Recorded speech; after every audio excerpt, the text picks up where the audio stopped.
Ada sebuah kereta api yang melaju di rel dan pas diamatin sama cowok ini, ternyata itu bukan kereta biasa, tapi kereta yang punya 8 kaki kayak laba-laba. Si cowok langsung kabur bawa bangku, lari sekencang mungkin masuk ke hutan, tapi belum sempat nafas lega, si kereta laba-laba malah ngejar lagi, buka mulut lebar-lebar dan makin ngeri. Cowok itu lari sampai ke jalan raya, kirain udah aman, kereta monster itu malah datang dan langsung nerkam dia.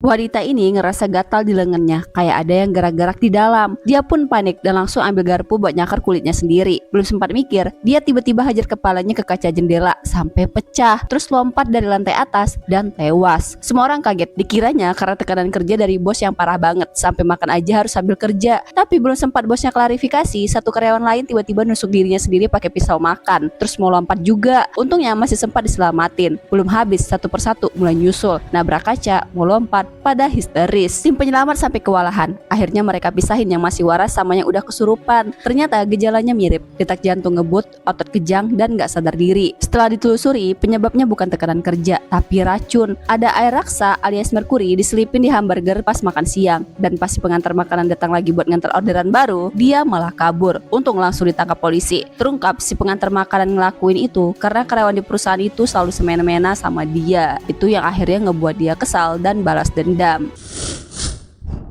Di laut yang tenang, suara aneh dari dalam air mulai terdengar. Itu bukan suara biasa, tapi suara dari seekor ikan duyung jantan yang lagi nyari mangsa. Dia ngeluarin suara dari lehernya buat ngebikin orang hilang akal. Terus secara gak sadar ngedeketin diri ke dia. Udah ratusan tahun, siapapun yang dengar suara itu pasti berakhir jadi santapan duyung. Baru aja ada kakek-kakek datang ke laut itu buat mancing. Waktu mau ngambil kail, tangannya malah keiris dan darahnya netes ke laut. Si kakek gak sadar bahwa darahnya langsung manggil si duyung naik ke permukaan. Suara aneh itu mulai terdengar. Si kakek bengong, matanya melotot, tangannya mulai terulur sendiri. Si duyung makin dekat, siap buat nyantap. Tiba-tiba si duyung diserang sama si kakek. Si kakek udah di dapur, lagi ngangkat tutup panci. Dalamnya tomat rebus barang daging duyung. Di belakangnya paha duyung tergantung di langit-langit. Santai banget dia duduk, nyalain radio kesayangannya, siap makan hasil buruannya. Ternyata kakek ini gak bisa dengar. Itulah kenapa dia gak bisa dengar suara duyung dan terhipnotis. Lagi asik siaran langsung buat nunjukin cara ngilangin jerawat, malah keluar makhluk hidup dari muka. Kok bisa? Jadi cewek beauty vlogger ini baru pulang dari liburan dan langsung buka siaran langsung buat ngilangin jerawat demi konten. Tapi pas jerawatnya dipencet, bukannya cuma keluar nanah, malah muncul ulat putih gede. Kaget setengah mati, dia sampai jatuh dan patah tangan. Tim penyelamat langsung datang. Waktu diperiksa, dia cerita kalau habis dari Afrika. Ternyata itu larva lalat dari hutan hujan Afrika yang bisa masuk lewat gigitan nyamuk. Gara-gara sering pakai makeup, kulitnya jadi tempat ideal buat larva itu berkembang. Untung sih bisa langsung dikeluarin, kalau nggak bisa bolong-bolong tuh muka. Akhirnya dia dibawa ke rumah sakit buat ditangani lebih lanjut. Semua yang nonton siaran langsungnya pun ikut syok.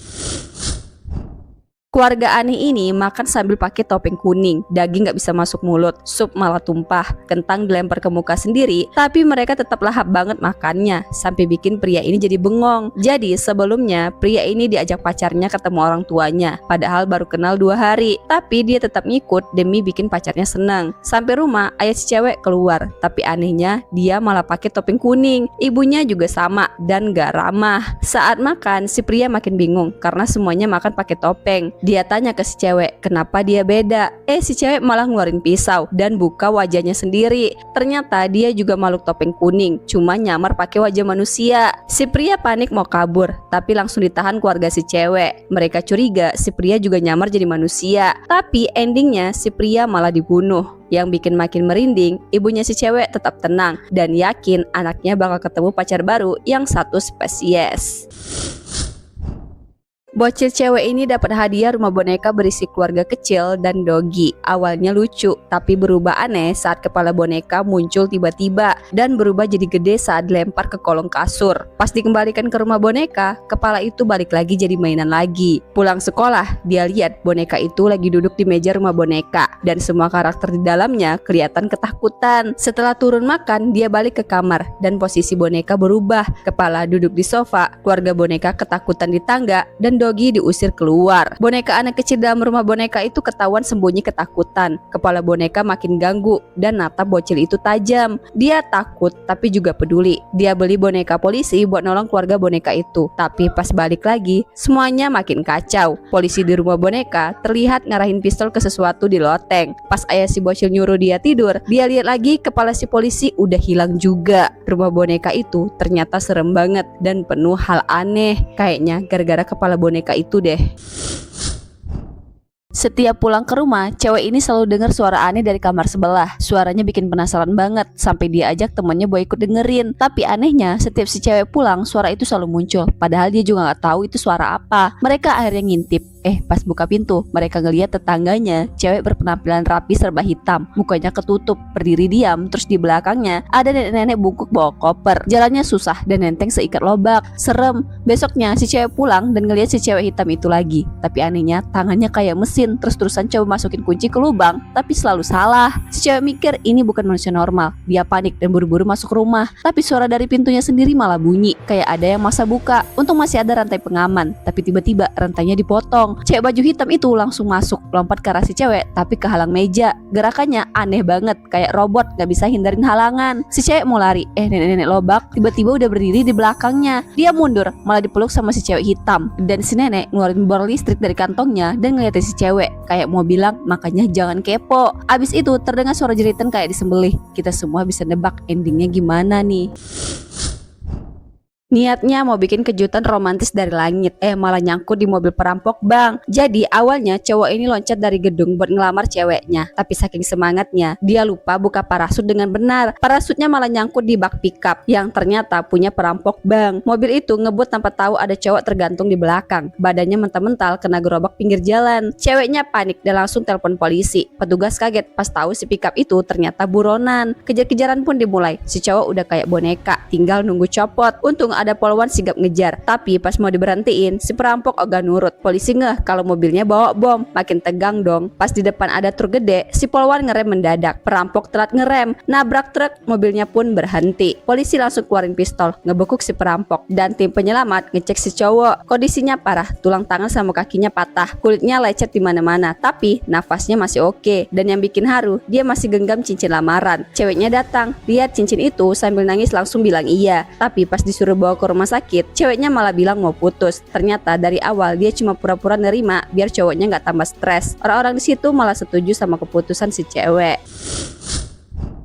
Jangan pernah asal gali tanah depan rumah. Awalnya pria ini cuma mau bikin septic tank, malah nemu peti mati isinya mayat. Dikira salah lihat, dibuka lagi dong. Sebelah mayat ada tumpukan duit banyak. Perasaannya campur aduk, takut iya, seneng juga iya. Iseng colek satu, ternyata itu duit asli, bukan uang arwah. Langsung senyum lebar sampai nutup mulut sendiri saking senengnya. Tapi ini duit punya mayat loh. Mau ambil kok ngeri, nggak ambil kok nyesel. Akhirnya diambil juga tuh duit, ditaruh semua di kamar. Mulai dia berhalu, hidup enak, jadi bos. Tapi sadar ini harus rahasia, langsung disembunyiin di ruangan rahasia. Malamnya baru tidur enak, ada suara ketukan. Dia keluar kamar, cek pintu, ternyata kosong. Langsung lari ke ruang rahasia lagi. Duitnya masih aman sih, tapi pas mau lanjut tidur ngerasa ada yang aneh. Ternyata dia lupa nutupin kuburan siang tadi. Pas mau nutup, dia kaget. Barusan dia lihat wajah mayat itu gerak. Buka peti lagi, si mayat masih diam aja. Tapi dia pastiin lagi, mayat itu sama sekali nggak gerak. Cuma punya satu gigi, tapi nenek ini malah sengaja hancurin giginya sendiri. Bukan karena sakit hati, tapi biar gak borosin makanan keluarga. Walau mulutnya nyut-nyutan, dia malah seneng. Karena itu artinya dia udah gak ngerepotin dan siap kasih tanggung jawab ke menantu buat jadi kepala keluarga. Nenek ini bahkan bantuin siapin nikahan buat anaknya. Tapi masalah baru muncul. Cucunya tiba-tiba bawa pulang cewek misterius. Makannya banyak, ogah kerja di ladang. Dan parahnya ketahuan nyolong kentang buat dikirim ke keluarganya. Walau tahu si nenek diam aja karena si cewek ternyata udah hamil anak cucunya. Sialnya warga desa yang tahu langsung ngamuk, datangin rumah cewek itu, ngambil balik semua kentang, terus hukum keluarganya dengan cara kejam, diikat dan dikubur hidup-hidup biar nggak ada yang nyolong lagi. Pas ditanya kenapa si nenek nggak cegah, dia cuma bilang nyolong itu aib besar, dia nggak mau mati ninggalin beban buat keluarga. Dia pun siap ke gunung. Sesuai tradisi desa, kalau udah tua lebih baik pergi sendiri biar nggak jadi beban. Besoknya si anak cuma bisa gendong ibunya ke gunung dengan hati berat, nggak tega, tapi juga nggak bisa ngelawan tradisi kejam yang udah turun-temurun.